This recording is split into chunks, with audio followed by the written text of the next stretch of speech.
my name is Shannon Curley. I'm an adjunct lecturer at Stony Brook in the Sustainability Division.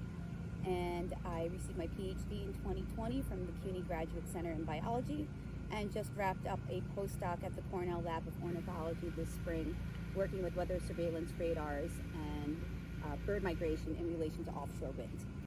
So I try to keep my classroom environment very open and very light, particularly when we're dealing with difficult or hard to learn subjects like mathematical models.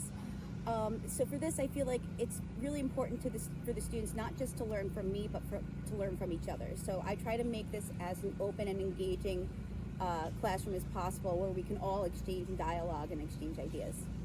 So I think the sustainabilities aspect of it is different from anything else I've ever taught, because we really can take a multidisciplinary approach to teaching sustainabilities. So you don't have to be just a sustainabilities major to understand the different concepts that are being taught. It involves a lot of mathematics and physics, economics, so outreach and advocacy, conservation. So under this giant umbrella, there's a space for everybody to participate in sustainability studies. I think the most successful avenue for sustainability is getting more people engaged in sustainability practices, whether that's bringing new students out into the field and gaining new experiences, to showing people how data is collected and how it's used in making informed decisions about policy, I think is really important in sustainabilities.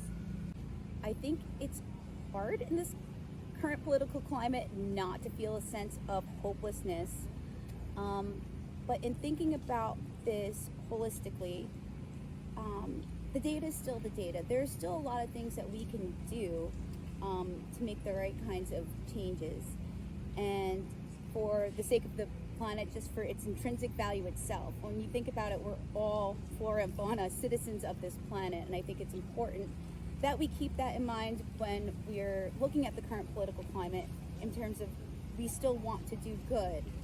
Politics can change, people's positions on things can change, but the data is always going to be there.